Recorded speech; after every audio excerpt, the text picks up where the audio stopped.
우리는 우리 인생에 아픔이 없기를 바랍니다. 어느 누구도 내 인생에는 슬픔과 괴로운 일만 가득하기를 바라요. 이러지는 않죠. 또 그걸 바라며 하나님께 기도합니다.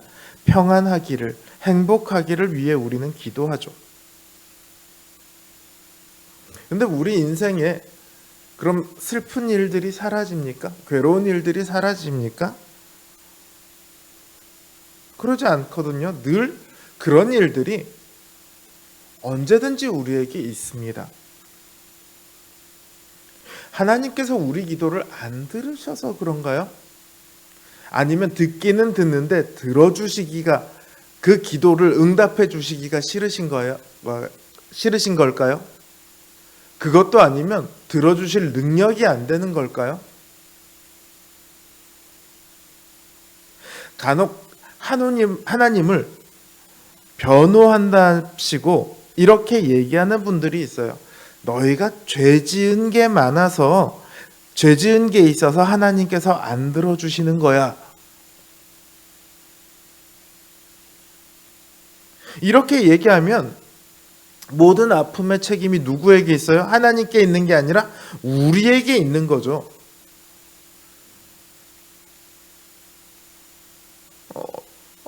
네 인생에 괴로운 일이 생겨. 왜 생겨? 너 때문이야. 이렇게 얘기하면요, 어느 누구도 여기에 대해서 수긍할 수밖에 없습니다.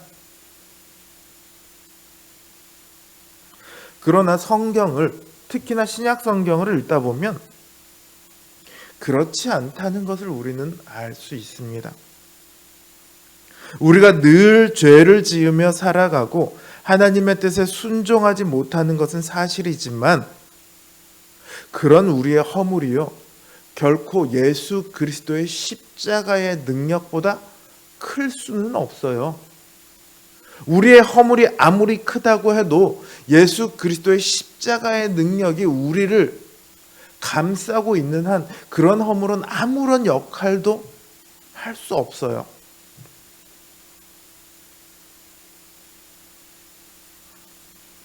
우리 인생에 생기는 아픔들 중에 우리의 선택, 우리의 허물과 상관없이 생기는 그런 아픔들이 의외로 많이 있습니다. 또 어떤 것은요, 우리의 잘못된 선택으로 생기기도 하지만요, 그런 것조차 하나님께서 그냥 놔두지 않으세요.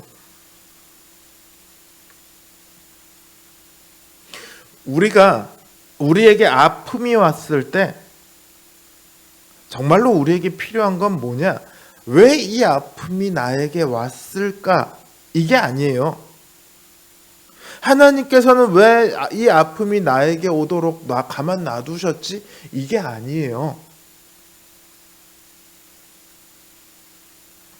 우리가 이 아픔들 속에서 보아야 할 것은요, 하나님께서 그 아파하고 있는 우리 곁에 함께 계시다는 거예요.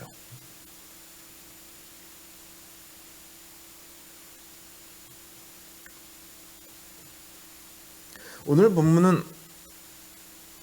할례를 행하는 장면에 대한 본문입니다. 할례에 대해서는 우리는 신앙생활을 하신 분들은 잘 알고 있죠. 그런데 오늘 본문은 기존에 우리가 알고 있던 내용과 조금 다른 면에서 할례를 보여줍니다. 그리고 그 할례의 의미가 우리에게 닥쳐온 이 아픔, 그 아픔 가운데 함께 동참하시는 하나님에 대한 우리의 위로를 불러일으켜 줍니다. 한번 함께 보시죠. 요단을 건넌 후에 하나님께서는 이스라엘 백성들에게 할례를 행하도록 하세요. 출애굽 당시의 사람들은 다 할례를 받았지만 지금 그 사람들은 여호수아와 갈렙 빼고는 모든 남자들이 다 죽었어요. 할례 받았던 사람들이 없어요. 그리고 나머지 사람들은 늘 돌아다니는 과정 중에 있었기 때문에 할례를 미처 행하지 못했습니다. 그래서 이들이 외견상으로 보기에는 그냥 할례 없는 자, 즉 이방인과 전혀 다를 것이 없어 보여요. 이제 하나님께서 이들에게 할례를 행하라고 하시죠. 할례는 하나님의 백성이라는 언약의 표입니다. 자, 그런데 한번 생각해 볼까요?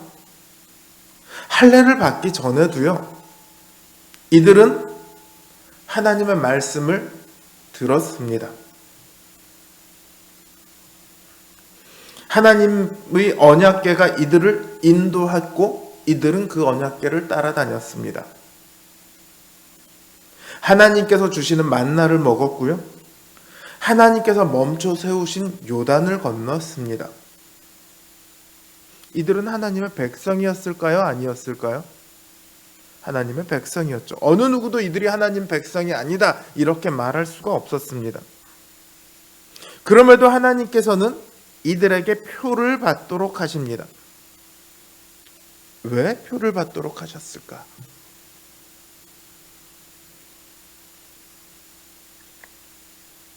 할례는 하나님의 백성이라는 표징이긴 하지만 거기에 좀 더 많은, 단순히 너는 하나님의 백성 땅 이렇게 도장 찍는 게 아니라 거기 좀 더 많은 의미가 담겨 있습니다. 자, 보세요. 이제 이들이 들어가야 하는 땅이 어떤 땅이에요? 가나안 땅이에요. 가나안 땅은 지금 온갖 악으로 가득 차 있는 땅이에요.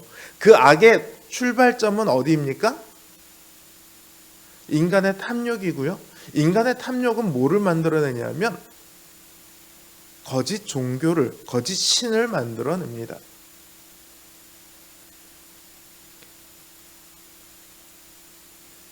그래서 가나안 땅에는 풍요와 쾌락을 위한 거짓 신들이 가득 있어요.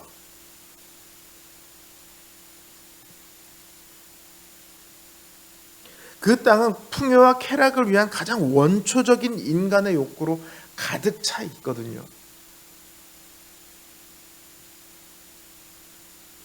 그러니 이들의 종교는요, 그 땅에 있는 사람들이라면 누구나 얼마든지 흔들리기가 쉬워요. 왜냐하면 가장 원초적인 걸 얘기하고 있다니까요. 가장 원초적인 쾌락과 가장 원초적인 풍요를 그들은 원해서 종교를 만들어냈고, 그 종교는 사람들을 그래서 가장 손쉽게 홀릴 수 있습니다. 이제 그런 땅으로 이 사람들은 들어가야 해요. 이들도 얼마든지 흔들릴 수 있죠. 그런 상황에서 하나님께서는 할례를 받도록 하십니다. 할례는요, 그런 세상과 구별되었다, 그런 세상과 딱 잘라서 남남이 되었다, 갈라섰다, 이런 표입니다. 더 이상 이 세상에 속하지 않을 뿐만 아니라 더 이상 그들과는 같이 하지 않겠다, 그런 표예요. 탐욕으로 가득 찬 세상과의 전쟁을 앞두고 있는 이들에게는 아마 가장 필요한 일이었을 겁니다. 근데 오늘 본문에서는 이 할례에 대해서 전혀 다른 의미를 말하고 계십니다. 할례가 끝난 후에 9절에서 하나님께서는 애굽의 수치를 너희에게서 굴러가게 했노라, 이렇게 말씀을 하세요. 여기서 말하는 애굽의 수치란 애굽에 있을 때 자기들의 땅이 없어서 애굽 사람들의 종살이를 했던, 종노릇했던 그 상황을 말합니다.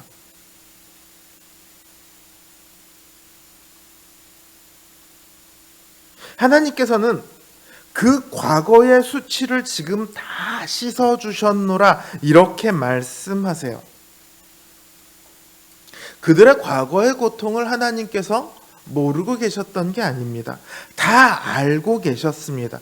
그래서 그들을 애굽으로부터 불러내셨고 가나안 땅으로 들어가게 하셨습니다.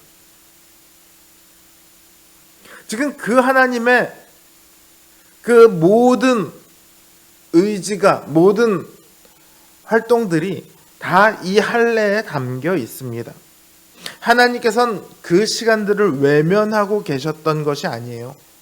그들을 다 지켜보시며 그들의 모든 아픔을 이제 다 씻어 주십니다. 오늘날 우리는 할례를 행하지 않습니다. 대신해서 세례를 받죠. 세례 역시 할례와 마찬가지로 우리가 하나님의 백성이라는 표인 동시에요, 죄인 되었던 우리의 모든 수치를 하나님께서 다 씻어주셨다, 그런 표입니다. 이 세례를 받은 사람들은 과거의 수치에서 벗어나 완전히 새로운 사람이 됩니다. 그래서 바울은 고린도후서 5장 17절에서 그런즉 누구든지 그리스도 안에 있으면 새로운 피조물이라, 이전 것은 지나갔으니 보라 새 것이 되었도다, 이렇게 선언을 합니다. 이 세례는 과거의 수치에서만 우리를 씻어줄 뿐만 아니라 하나님의 백성이 되고 난 이후에 우리에게 닥쳐오는 여러 가지 아픔들, 여러 가지 괴로움들, 여러 가지 수치들, 이것까지도 다 씻어주신다는 하나님의 약속의 표입니다. 하나님께서는 지금 우리에게 아픔이 있을 때 그 아픔의 순간에 함께 하십니다. 우리의 모든 상황을 지켜보고 계세요. 그리고 우리의 아픔이 그대로 슬픔이 되도록 내버려 두지 않습니다. 잠깐 슬플 수 있습니다. 잠깐 괴로울 수 있습니다. 그러나 천년만년 그렇게 괴롭게 우리를 내버려 두지 않으십니다.